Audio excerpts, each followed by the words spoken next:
Hello दोस्तों, मैं हूं डॉक्टर प्रशांत गोहिल। मैं एक साइकियाट्रिस्ट हूं और आज हम बात करने वाले हैं सैडनेस और डिप्रेशन के बारे में और हम जानेंगे कि दोनों में क्या फ़र्क है। दोस्तों, सैडनेस और डिप्रेशन में उतना ही फ़र्क है जितना एक बुखार और मलेरिया में है।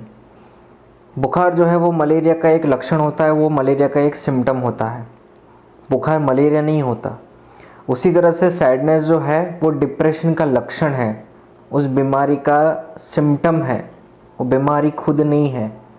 सैडनेस एक इमोशन है, एक फीलिंग है। डिप्रेशन एक मेंटल इलनेस है, एक मेंटल डिसऑर्डर है। फ़र्ज़ करिए कि एक नाव है जो समंदर में डूब रही है, तो वो जो डूब रही नाव है वो है सैडनेस, और जो पूरा समंदर है वो है डिप्रेशन। तो ये बेसिक डिफरेंस है सैडनेस और डिप्रेशन के बारे में। क्या sadness is an emotion, depression is an illness. दोस्तों, हम डे टू डे लाइफ में ये डिप्रेशन वर्ड कितना कॉमनली यूज़ करते हैं।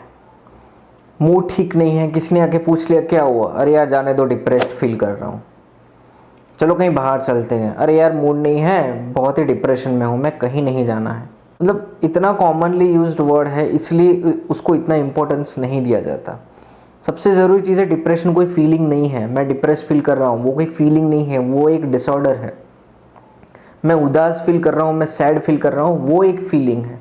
जैसे हैप्पीनेस एक फीलिंग होती है, उसी तरह से सैडनेस भी एक फीलिंग होती है। एक इंसान आप मुझे बताइए जिसने कभी लाइफ में सैड फील ना किया हो। है कोई? आपकी जान पहचान में कोई भी एक सिंगल इंसान, कोई भी, कोई नहीं मिलेगा। हर कोई इंसान अपने लाइफ में कभी ना कभी सैड फील ज़रूर करता है। इसका मतलब यह नहीं कि हर कोई इंसान अपनी लाइफ में डिप्रेस्ड होता है। WHO कहता है कि हर 4 में से एक इंसान को कभी ना कभी लाइफ में डिप्रेशन होता है। तो इस तरह से देखें तो 25% of world population might be suffering from depression. इतना कॉमन है डिप्रेशन। जबकि सैडनेस ऑलमोस्ट 100%, सब इंसान को लाइफ में कभी ना कभी सैडनेस फील होती है। दोस्तों, सैडनेस जो है सब्जेक्टिव होती है, सिचुएशन स्पेसिफिक होती है। कोई ना कोई स्ट्रेसर ज़रूर जुड़ा हुआ होता है। बिना वजह कोई सैड फील नहीं करता। घर में किसी की डेथ हो गई, ऑफ कोर्स सैड फील करेंगे। ब्रेकअप हो गया, सैड फील करेंगे। पैसे चोरी हो गए, सैड फील करेंगे। नौकरी चली गई, सैड फील करेंगे। कोई ना कोई बुरी खबर आ गई, सैड फील करेंगे। चीज़ें हमारी मर्ज़ी के मुताबिक नहीं हुई, सैड फील करेंगे। तो सैडनेस के लिए कोई ना कोई वजह, कोई कारण हमेशा उसके लिए ज़िम्मेदार होता है, उसके पीछे कोई ना कोई वजह होती है। डिप्रेशन के लिए ज़रूरी नहीं है कोई वजह हो। ज़्यादातर केसेस में डिप्रेशन बायोलॉजिकल होता है, जेनेटिक हो सकता है। अगर आपके दादा परदादा में से किसी को डिप्रेशन हुआ हो तो आपको भी डिप्रेशन हो सकता है। आप कारण ढूंढते रह जाओगे कि यार मेरी लाइफ में तो कोई प्रॉब्लम ही नहीं है, मुझे क्यों डिप्रेशन हो रहा है। बहुत सारे सेलिब्रिटीज़ डिप्रेशन से गुज़र रहे होते हैं। बहुत कम, हालांकि कुछ सेलिब्रिटीज़ होते हैं जो खुल के बाहर आते हैं।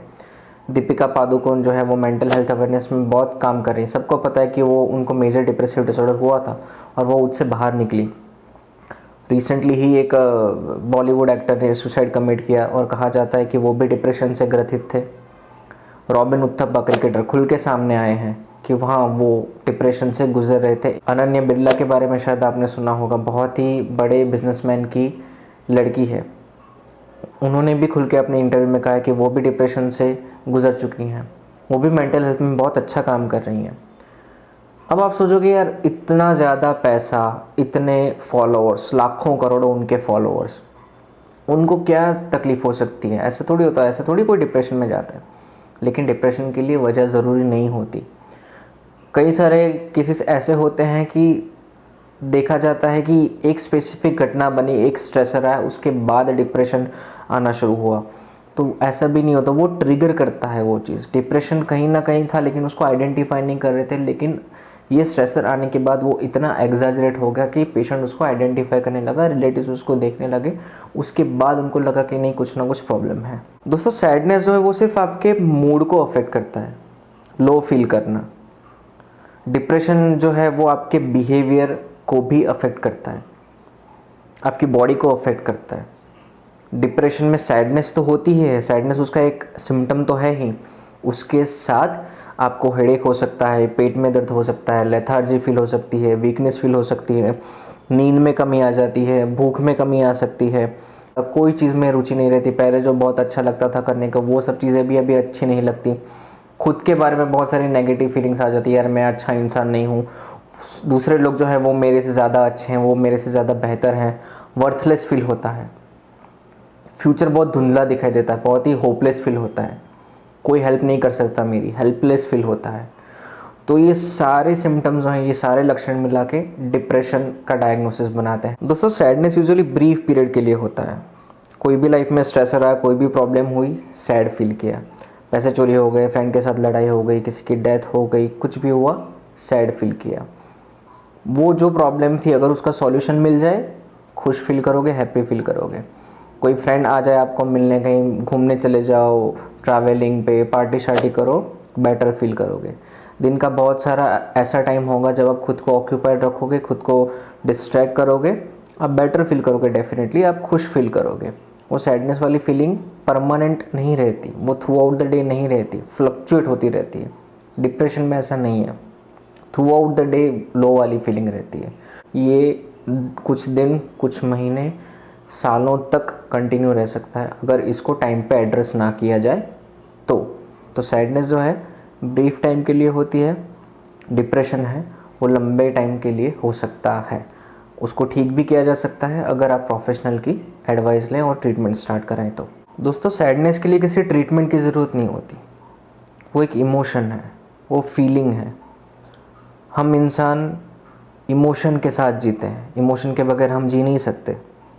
अगर सैड फीलिंग नहीं आएगी, हैप्पीनेस की जो वर्थ है उसको हम जान ही नहीं सकते।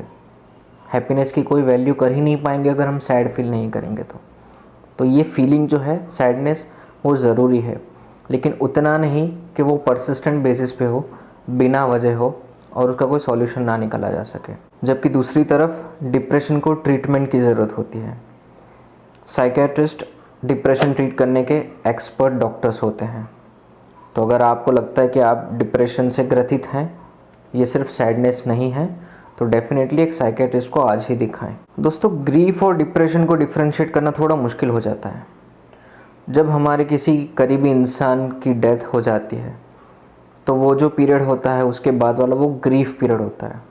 परसिस्टेंट बेस पे हम सैड फील करते हैं, लो फील करते हैं, उस इंसान को याद करते रहते हैं, रोना आता रहता है, किसी चीज़ में मन नहीं लगता, नींद की कमी हो जाती है, भूख भी बहुत कम हो जाती है। तो वो पिक्चर काफ़ी हद तक डिप्रेशन जैसा ही लगता है। एक टाइम के बाद अगर ग्रीफ पीरियड लंबा चल जाए तो हाँ, उसको डिप्रेशन ज़रूर कहा जा सकता है। सो दोस्तों ये था बेसिक डिफरेंस सैडनेस और डिप्रेशन के बारे में। आगे से ध्यान रखिएगा, किसी को भी बोलने से पहले कि यार मैं डिप्रेस फील कर रहा हूँ, सोचिएगा कि यार ये डिप्रेशन है, मुझे डिप्रेशन हुआ है, या मैं सिंपली सैड फील कर रहा हूँ। दोनों के बीच का डिफरेंस आप सबको पता है। आई होप ये वीडियो आपको अच्छा लगा होगा। अच्छा लगा तो लाइक कर दीजिए। अगर साइकेट्री, साइकोलॉजी और माइंड रिलेटेड डिसऑर्डर्स उनमें आपको इंटरेस्ट है, अगर माइंड के बारे में और जानना चाहते हैं तो इस चैनल को ज़रूर सब्सक्राइब करिएगा।